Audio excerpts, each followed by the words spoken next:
Hai Sobat Gen Z dan Milenial, jangan lupa ajukan pertanyaan kamu seputar politik dan pemilu 2024 di platform Gen Z Memilih. Buat pertanyaan yang menarik dengan vote terbanyak akan dijawab redaksi dan berhak mendapatkan hadiah poin yang bisa ditukarkan uang cash hingga ratusan ribu rupiah.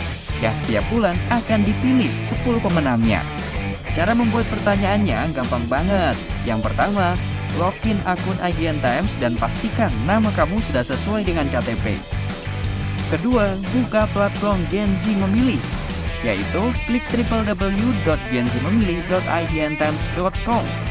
Ketiga, tulis pertanyaan di kanal Tanya Jawab. Lalu yang keempat, sertakan hashtag Gen Z Memilih. Pastikan penulisan hashtag tidak salah agar muncul di form Tanya Jawab. Yang kelima, pilih topik Indonesia. Dan yang terakhir, keenam, kirim pertanyaannya. Gampang bukan? Halo Sobat Gen Z dan Milenial, kembali berjumpa bersama saya Eko Ardianto, jurnalis IDN Times di program Gen Z Memilih. Kali ini kita akan membahas seputar pilkada.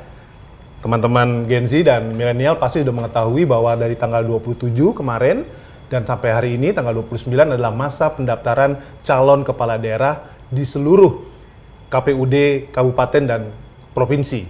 Nah, kali ini kita kedatangan tamu yang sangat istimewa, yakni bakal calon gubernur DKI Jakarta yang diusung oleh Partai PDI Perjuangan.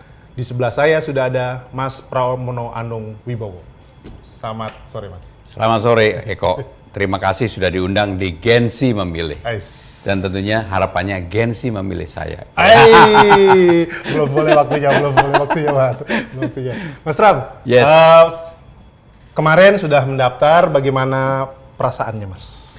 Ya, yang pertama pasti semuanya juga tahu saya sebenarnya sudah cukup lama sekali tidak pernah mau tampil di ruang publik karena saya memang betul-betul mempersiapkan diri untuk bekerja di belakang layar, bekerja di dapur. Karena memilih bekerja di dapur itu juga bukan pilihan yang mudah karena harus konsentrasi, kerja keras, menyiapkan segala sesuatu yang berkaitan dengan apa yang menjadi dapurnya presiden. Karena dapurnya presiden itu ada dua, presiden sebagai kepala pemerintahan di Seskap, presiden sebagai kepala negara di Seknek. Sehingga dengan demikian secara substansi, karena di kabinet itu di tempat saya, maka semua kesibukannya sebenarnya luar biasa.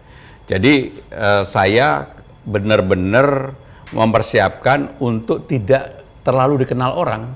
Maka saya hampir lebih dari 7-8 tahun praktis tidak pernah mau diwawancarai, tidak pernah mau tampil di ruang publik, tidak juga pernah mau mensosialisasikan diri saya.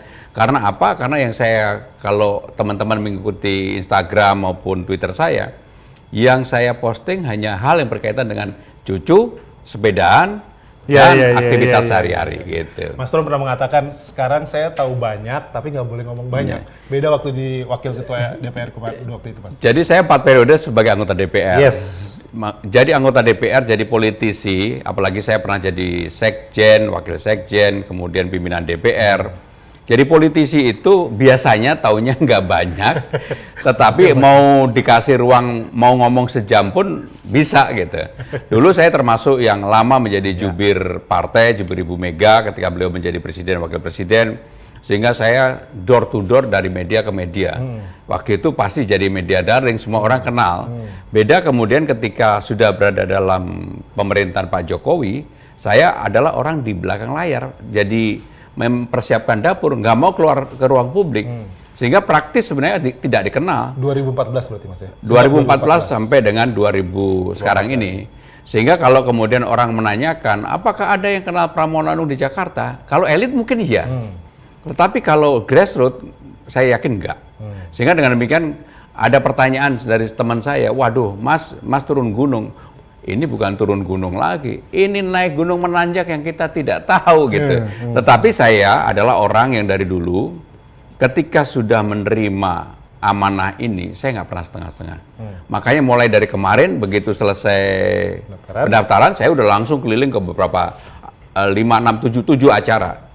Dan hari ini juga udah benar-benar full untuk acara-acara yang berkaitan dengan itu. Oke, Mas, nanti bisa diceritakan sedikit dan juga klarifikasi dari Mas Pram, kronologisnya bagaimana Mas Pram bisa dicalonkan, karena sebelum Mas Pram muncul, nama yang sangat kuat itu adalah Mas Anies berpasangan dengan Rano. Bahkan udah di ujung-ujung tuh, Mas Anies udah sempat datang ke DPP, tapi akhirnya... Jadi pada hari Sabtu, Mas Anies itu sebenarnya sudah diundang udah datang ke kantor DPD. Ketika Mas Anies di kantor DPD, kebetulan siang itu saya juga baru selesai dengan Ibu Mega. Dan tentunya karena saya adalah seseorang yang sudah 27 tahun dengan beliau, menjadi sparring partner untuk diskusi, karena saya memang tidak pernah lagi punya vested interest untuk hal-hal bersifat politik praktis kepartean. Makanya saya tidak pernah campur tangan. Tetapi hal-hal yang bersifat kritikal besar, Ibu mengajak saya diskusi. Pada waktu itu salah satu diskusinya adalah calon gubernur Jakarta. Ketika itu beliau menyampaikan usulan-usulan ini, dan memang yang paling ini adalah DPD mengusulkan Mas Anies dengan Rano Karno. Beliau menanyakan beberapa hal yang tidak saya bisa sampaikan ke publik ya. Saya jelaskan. Dan ketika selesai, belum sampai di rumah, di tengah jalan saya nelpon. Karena Aming ada miss call ke saya, ketua DPD. Saya telepon balik. Kebetulan Aming lagi sama Mas Anies. Saya bicara sama Mas Anies. Saya sampaikan, Mas, bismillah ya, mudah-mudahan semuanya lancar dan cocok. Gitu. Jadi itu pembicaraan saya pertama kali pada hari Sabtu. Ketika hari Senin, tepatnya jam 1 kurang sedikit lah, kurang 5. Wartawan diundang tuh ke DPP. Karena mau diumumkan tahap 3. Saya juga nggak tahu diundang kenapa kok tiba-tiba saya diundang. Ketika saya datang, Ibu Mega menyampaikan, waktu itu udah ada beberapa nama, ada Bu Risma, ada Pak Andika, ada Ahok, ada Sekjen, ada Mas Prananda. Tapi akhirnya Ibu minta yang lain ini bicara empat mata sama saya. Saya udah putuskan untuk calon gubernur DKI, kamu yang maju. Mbak jangan bercanda dong Mbak, saya bilang. Enggak, kamu, dia bilang. Saya serius, kamu minta izin aja sekarang sama istri dan juga sama, ya beliau sangat menghormati sistem kita kan, presidensial. Saya ini kan pembantu presiden kepada presiden. Hari itu juga, saat itu juga, saya dalam kondisi kebingungan, saya sudah mengatakan enggak, tetapi kan Ibu minta saya untuk telepon istri saya namanya Hani. Ibu juga kenal pribadi dengan Hani. Kamu telepon sama Hani, saya telepon istri saya. Istri saya jawabannya singkat aja. Masa kamu? Kamu pikir-pikir dulu lah gitu. Setelah istri saya selesai, masih di ruang yang terpisah dengan semuanya, saya telepon Pak Jokowi. Beliau lagi di Lampung. Satu mobil sama Pak Zulkifli Hasan, Ketua PAN. Itu teleponnya bersama-sama ada Mbak Mega juga? Enggak, saya sendiri. Saya telepon ke Pak Jokowi, Pak, saya diminta Ibu untuk jadi calon DKI. Dan beliau spontan ketawa ya. Dan tertawa itu tentunya karena memang beliau pernah menyampaikan jauh-jauh hari untuk mencalonkan Pak Basuki. Dan kemudian karena Pak Basuki nggak mau, bahkan Pak Basuki itu udah saya tenteng ke Ibu Mega, Mbak gimana kalau Pak Basuki? Pak Basukinya tetap nggak mau. Saya juga waktu itu mikir aja juga kagak. Suatu hari pada saat makan siang, ketika Hasto mulai menyebut nama-nama sekjen saya, bahwa Mas Pram kemungkinan dicalonkan DKI dan juga Jawa Timur, maka waktu itu saya juga protes sama sekjen, Mas, sekjen. Itu sebelumnya tuh. Kan saya bilang, panggil dia, Dek, jangan main-main, aku bilang. Enggak Mas, itu rame-rame aja Mas, sambil ketawa-ketawa. Tetapi itu rupanya ditangkap juga oleh Jokowi. Presiden menyampaikan ke saya, Mas kenapa enggak? Gitu. Saya enggak, saya bilang sama sekali enggak. Jadi singkat cerita, di PDI Perjuangan kan memang ketua umum itu mendapatkan mandat hak prerogatif. Hak prerogatif itu bisa menentukan di ujung kalau walaupun semuanya sebenarnya prosesnya melalui rapat partai. Tetapi untuk yang kritikal, DKI ini kritikal, beliau punya hak untuk itu.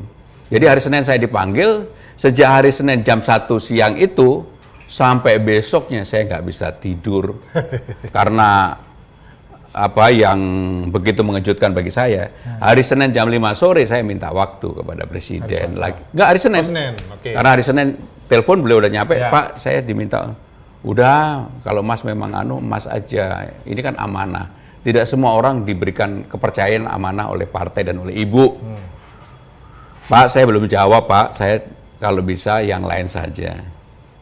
Besok paginya, Selasa jam 9 pagi saya ketemu Presiden lagi, saya menyampaikan hal yang sama. Beliau juga menyampaikan yang sama. Kalau berdua kan manggilnya Mas, ini juga amanah, dipikirkan, nggak semuanya dapat amanah seperti itu. Pak, kalau saya maju gimana? Saya memang bertanya, ya maju aja gitu. Nah, apa yang saya sampaikan kepada Presiden ini sebagai bentuk profesionalisme saya. Yang menentukan dalam konteks pencalonan saya 1000% namanya Megawati Soekarno Putri. Karena memang kewenangan kekuasaan dan juga yang bisa memutuskan adalah Ibu Mega. Maka Presiden kemudian juga tidak ikut campur dalam urusan ini. Seharian saya galau ini hari Selasa. Selasa sore saya ke tempat Bu Mega. Saya sampaikan lagi, Mbak, kalau bisa yang lain aja, jangan saya. Kalau memang yang lain persoalannya masalah dana, udah nanti saya mau bertanggung jawab untuk pendanaannya. Ibu malah marah, kamu nggak bisa, ini ketua umum partai yang punya prerogatif, kamu maju. Itu jam 3 sore hari Selasa. Karena nggak ada titik temu kan, ya udah Mbak, kalau gitu saya tak pulang dulu, nanti saya akan kabari. Di tengah jalan saya telepon Rano, Bang, kita berdua mesti ketemu. Case-nya Bang Dul ini sama saya juga sama. Beliau bukan orang yang mau jadi wakil gubernur. Karena beliau udah terpilih sebagai anggota DPR RI. Tetapi karena ditugaskan ibu, terjadi kegalauan pada diri dia. Ketemulah di rumah saya. Ngobrol berdua, akhirnya ya udahlah kalau ibu memberikan amanah, saya bilang, saya duluan. Kita bersedia nggak Bang? Kalau Mas bersedia, saya bersedia. Kita salaman, jam 7 lah saya telepon ibu. Mbak, ini saya sama Bang Dul pakai video call. Kita berdua setuju. Kita minta untuk segera dipersiapkan untuk pendaftaran besok. Kami mau daftar jam 11. Ibu langsung spontan. Merdeka, merdeka, merdeka. Menang, menang, menang, menang. Gitu. Ya kita juga, malam itu juga baru diurusin. Semua syarat-syarat. Semua syarat dan sebagainya. Makanya keluarlah dari pengadilan Jakarta Selatan bahwa Pramono Anung mau mendaftar dan sebagainya. Sehingga memang kalau ditanya apakah mempersiapkan diri, enggak. Udah punya program enggak pada waktu itu. Ya karena hal yang begitu mendadak dan sebagainya. Tetapi saya sampaikan ke Bang Dul, Bang, saya ini petarung dan saya yakin Abang juga petarung. Kalau kita berdua maju, kita tarung bener ya, jangan setengah-setengah, saya bilang. Oke, kita bertarung. Salaman. Udah, makanya jam 11 kita mendaftar dan menjadi pendaftar pertama. Nggak pakai diumumkan, nggak pakai deklarasi, langsung daftar. Semua orang terkejut lah, begitu ya.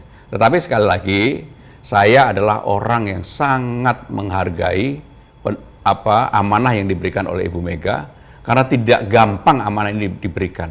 Beliau tentunya dengan ketua umum yang paling lama, mantan presiden, pernah menjadi wakil presiden. Saya dengan beliau secara pribadi, attach membantu beliau itu 27 tahun.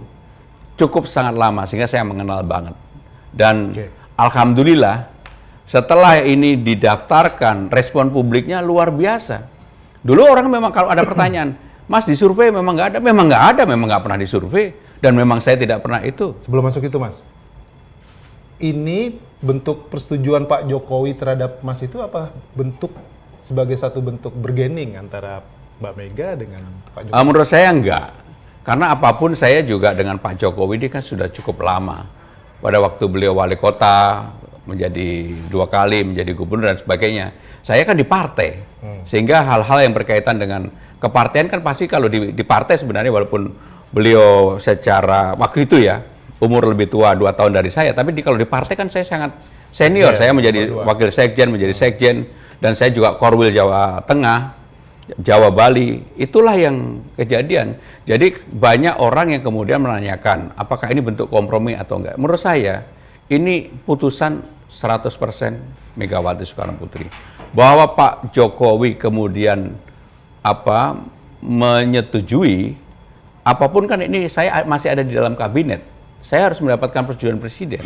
Dan itu bagian dari profesionalisme yang saya lakukan juga. untuk meminta izin kepada Presiden. Ada orang juga menilai, Mas, dengan pencalonan Mas Pram di Jakarta justru aman. Maksudnya aman dari gangguan ya, gangguan. Yang pertama memang kalau itu diasumsikan begitu ya wajar-wajar saja. Karena selama ini kan memang saya banyak mendapat tugas yang sebenarnya bukan tugas yang terbuka, lebih tugas tertutup, membangun komunikasi Ibu Mega ke Pak SBY, komunikasi Ibu Mega ke Pak Jokowi, ke Pak Prabowo, dan kepada beberapa kelompok. Bahkan ketika di parlemen terjadi dualisme di tahun 2014, karena tiba-tiba MD3 yang dirubah, ada KIH, KMP, kan akhirnya saya yang ditugaskan untuk menyelesaikan, mengurai itu. Dulu kan orang juga nggak yakin bahwa itu bisa diselesaikan, tetapi karena saya punya komunikasi yang baik dengan teman-teman di Golkar, dengan Pak Hatta Rajasa, dengan Idrus Marham, dengan Mas Novanto, pada waktu itu akhirnya bisa diurai dan akhirnya DPR bersatu kembali. Dan untuk menyelesaikan itu nggak gampang.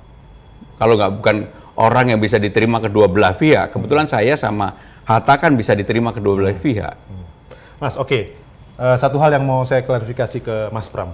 Dengan tidak jadinya atau ya tidak jadinya lah Mas Anies dicalonkan oleh PDI Perjuangan, apa alasan sebenarnya? Apakah benar Mas Anies memang tidak mau menjadi kader PDI Perjuangan?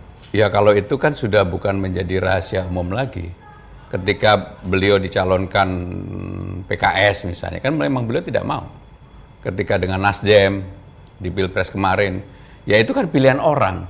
Dan PDI kalau partai yang bisa mencalonkan sendiri, ini kan PDI sendiri.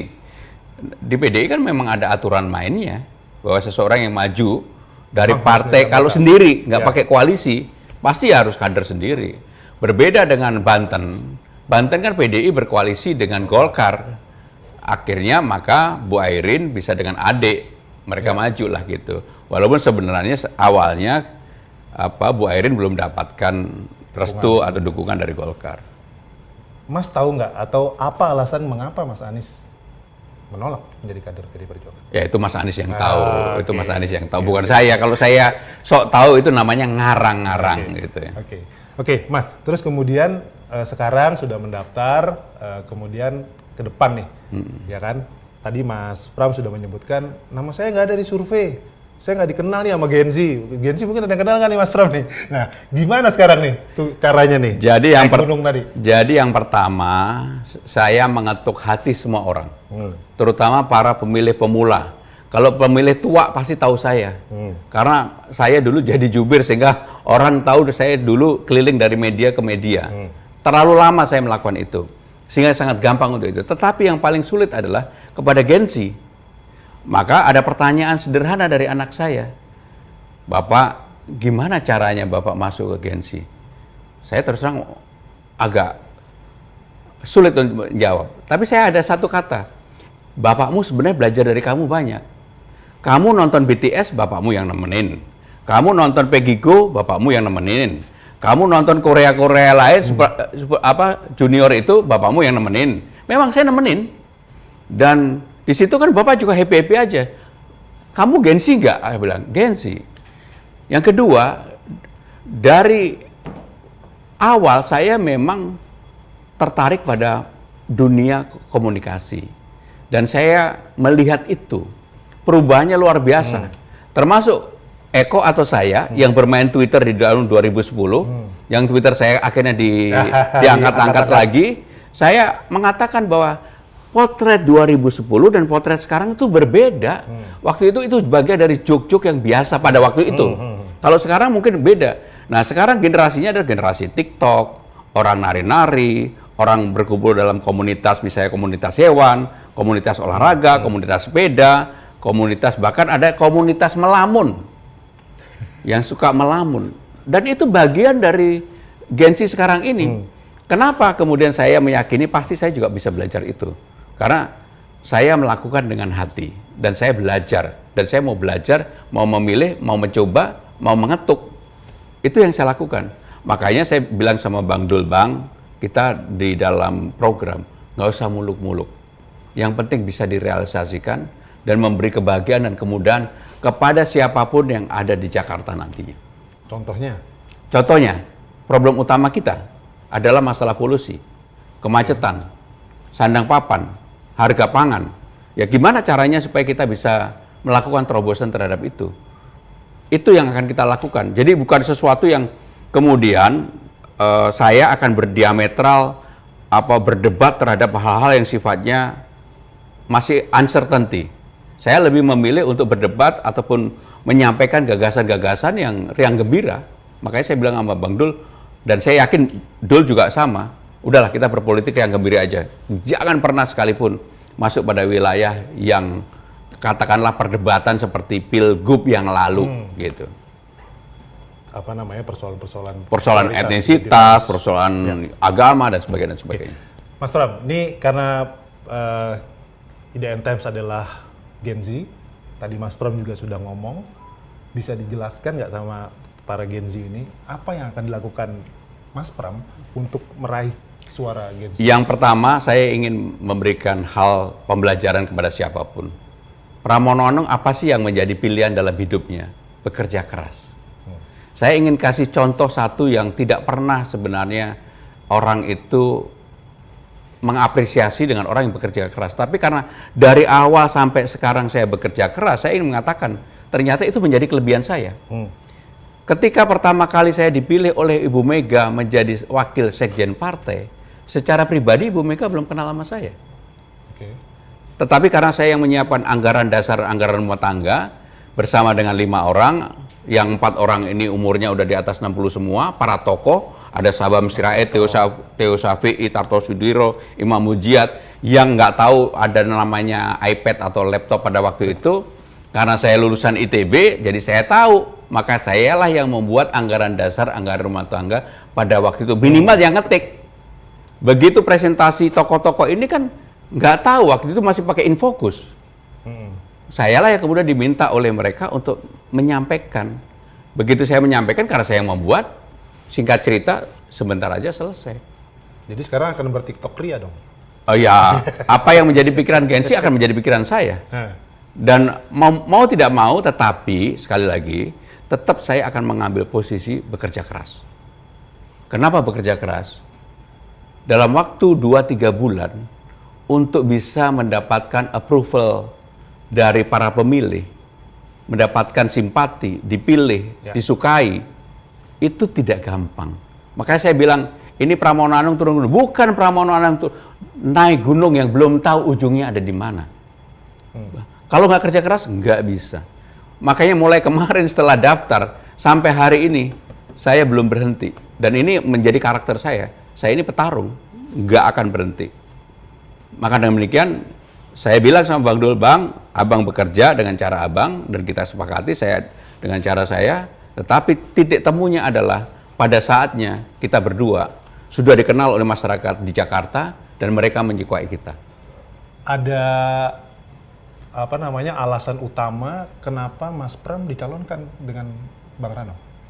Kalau Eko tanya kenapa saya dicalonkan, saya nggak tahu. Nggak dipasangkan dengan Bang Rano? Ya itu udah hitung-hitungan Ibu, hitung-hitungan DPP.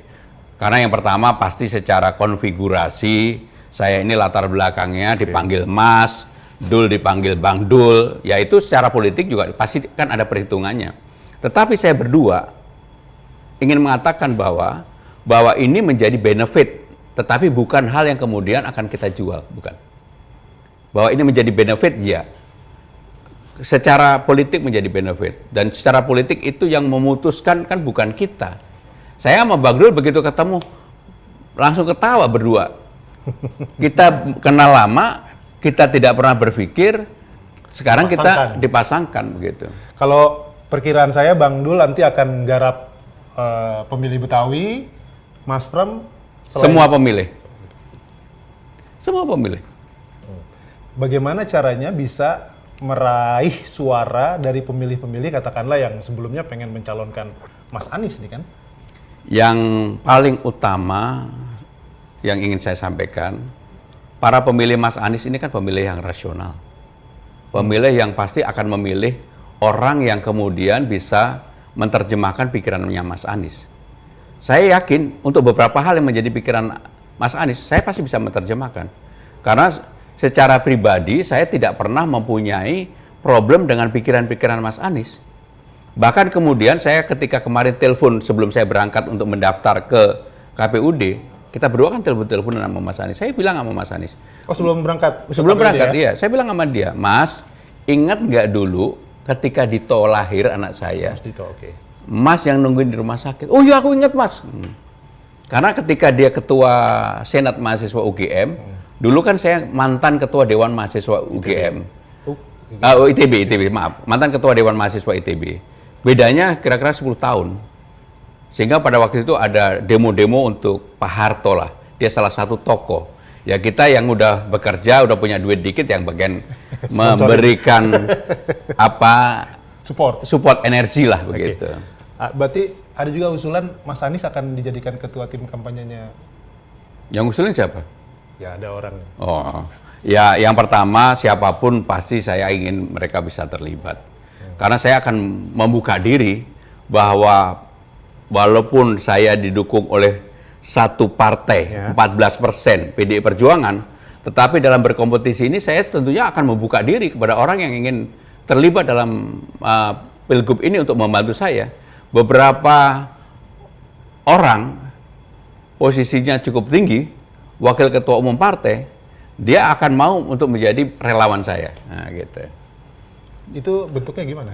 Ya nanti lihat aja secara terbuka mau nggak dia jadi relawan kan gitu. Mas Ro, tadi Mas Ro juga menyebutkan PDI Perjuangan di Jakarta hanya 14%. Melawan katakanlah 86% kursi ini. Iya, kursi di DPRD. Ini gimana caranya, Mas? Pengalaman yang baik sebagai contoh adalah Pak Jokowi dengan Ahok waktu itu. 2012. Hanya didukung 18%. Melawan yang begitu besar pada waktu itu. Foke yang incumbent kan begitu. Pak Jokowi emangnya pada waktu datang ke Jakarta udah dikenal? Ya dia media darling, Mas. Iya, media darling. Emangnya Pramono Anung sekarang nggak media darling? Pasti media darling lah. Senyumannya lesung pipit saya aja bisa dilihat dengan baik. Artinya Mas Pram punya keyakinan akan rebound atau sama nanti seperti Pak Jokowi? Saya sederhananya gini aja. Ketika nama saya disebut dalam satu hari yang mengucapkan di WA pribadi saya lebih dari 1.000. Nggak hang tuh WA-nya. Sampai hang, baca aja udah capek. Hari kedua ketika betul-betul saya udah mulai mengerucut, Oli Dono Kambe sebagai bendahara partai udah mengatakan itu. Waduh. Dan yang beruntung juga, misalnya sebagai contoh, Instagram saya sehari naik 3.000. Artinya apa? Kan respon publik secara langsung bisa dibaca, bisa dilihat, bisa dirasakan. Sehingga dengan demikian saya sederhana aja, maka hari ini yang udah diumumkan, banyak nama-nama besar yang saya mohon maaf tidak bisa sebutkan, yang mengatakan, Mas, saya pasti akan dukung. Mas ini karena investasi, kan semua orang kenal saya selama ini menjalin komunikasi secara baik dengan siapapun, dan saya selama 10 tahun bertugas untuk sebagai sekretaris kabinet, terutama untuk tim TPA, sebagai sekretaris menentukan jabatan orang, dan selama 10 tahun kan nggak pernah lagi ada tuduhan bahwa kepres itu bisa diperjualbelikan. Karena memang saya jaga banget, dan itulah yang kemudian tiba-tiba orang yang saya pikir nggak punya hubungan emosional sama saya, Pak, berdatangan dan mereka, Mas jangan khawatir, Mas tidak sendirian, kita akan bantu. Termasuk yang nama-nama yang besar lah. Ada yang mantan calon presiden, mantan panglima TNI, dukung lah gitu. Gitu ya, untuk dukungannya macam-macam. Mas, oke, 3 pertanyaan terakhir, Mas. Mas Pram diamanatkan atau diperintah Pak Jokowi, bisa nggak ditantang ya berkampanye keliling ke 12 tempat? Ini gimana cara mengaturnya nanti? Ya, begini, sebagai pejabat negara, apapun kan saya sekarang ini masih menjadi sekretaris kabinet. Saya sebenarnya sudah mempersiapkan diri untuk mengundurkan diri. Karena ini bagian dari tanggung jawab saya. Dan saya tidak mau bekerja setengah-setengah. Nah, ini kan ada proses sampai dengan 27 September penetapan. Waktu yang ada saya tetap akan bekerja secara profesional. Tetapi pada saatnya dan juga saya mempersiapkan diri untuk all out untuk itu. Ya artinya yang harus dikurangi jam tidur, dan bagi saya biasa-biasa aja. Seperti yang saya ceritakan di awal, saya kan memang mengambil posisi kerja keras. Saya mungkin udah terbiasa tidur udah puluhan tahun, tidur hanya 3-4 jam. Dan itu bagi saya nggak ada masalah. Saya bisa sepedaan, saya masih bisa olahraga, dan ya tubuh saya bisa menerima itu begitu. Oke, Mas Pram. Mas Pram pernah mengatakan juga bahwa nanti di debat dan juga nanti di kampanye-kampanye pilkada ini lebih mengedepankan adu gagasan dan segala macam. Itu apa yang akan Mas Pram? Jadi gini, undang-undang tentang Jakarta, Undang-Undang Nomor 2 Tahun 2024 sebenarnya sudah mengatur Jakarta bukan lagi sebagai ibu kota negara. Jakarta menjadi kota pusat perekonomian nasional dan kota global. Maka siapapun nanti yang akan menjadi gubernur, cara berpikirnya harus berdasarkan itu. Sebagai kota pusat perekonomian nasional, maka Jakarta harus ramah investasi.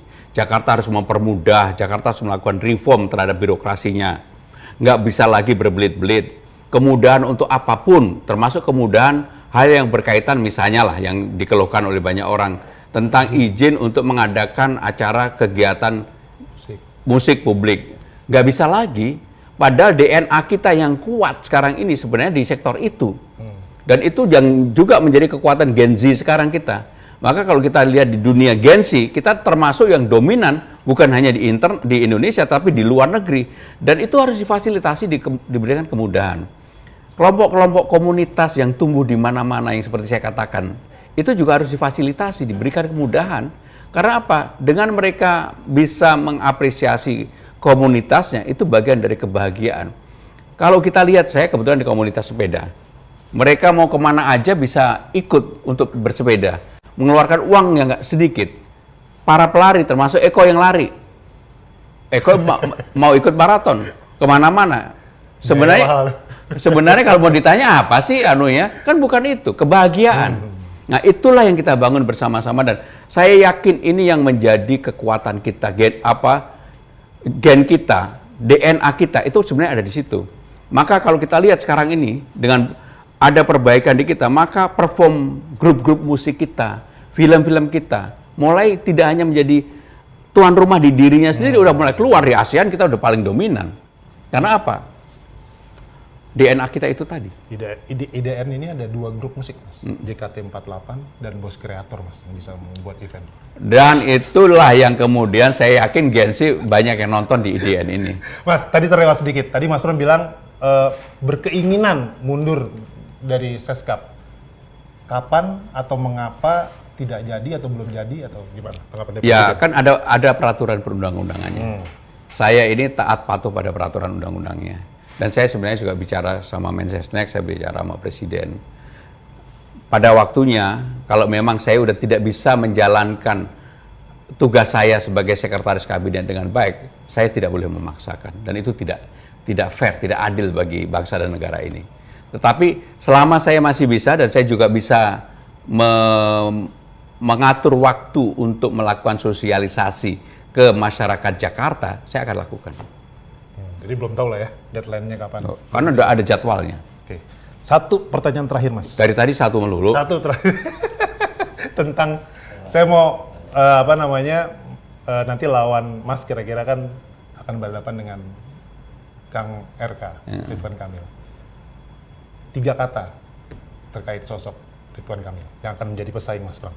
Sama-sama lulusan ITB, sama-sama pekerja keras, sama-sama berlatar belakang yang kurang lebih sama, tetapi yang membedakan adalah pengalaman saya pasti lebih panjang dan saya pasti lebih sabar. Oke. Pengalaman lebih panjang, lebih sabar. Nanti kita lihat 27 September setelah ditetapkan. Sampai dengan 27 November. Ya, setelah itu kan ada kampanye. Ya kan Mas Ram? Nanti kita lihat, kita kembali lagi. Ini bukan talk show pertama dengan Mas Pram. Kami yakin nanti kita akan kembali melakukan talk show lebih kepada program-program yang akan disampaikan oleh Mas Pram untuk para pemilih di Jakarta. Baik, terima kasih. Kita ketemu lagi di program Gen Z Memilih berikutnya. Sampai jumpa. Hai Sobat Gen Z dan Milenial, jangan lupa ajukan pertanyaan kamu seputar politik dan pemilu 2024 di platform Gen Z Memilih. Buat pertanyaan yang menarik dengan vote terbanyak akan dijawab redaksi dan berhak mendapatkan hadiah poin yang bisa ditukarkan uang cash hingga ratusan ribu rupiah, yang setiap bulan akan dipilih 10 pemenangnya. Cara membuat pertanyaannya gampang banget. Yang pertama, login akun IGN Times dan pastikan nama kamu sudah sesuai dengan KTP. Kedua, buka platform Gen Z Memilih, yaitu klik www.genzmemilih.igntimes.com. Ketiga, tulis pertanyaan di kanal Tanya Jawab. Lalu yang keempat, sertakan hashtag Gen Z Memilih. Pastikan penulisan hashtag tidak salah agar muncul di form Tanya Jawab. Yang kelima, pilih topik Indonesia. Dan yang terakhir, keenam, kirim pertanyaannya. Gampang bukan?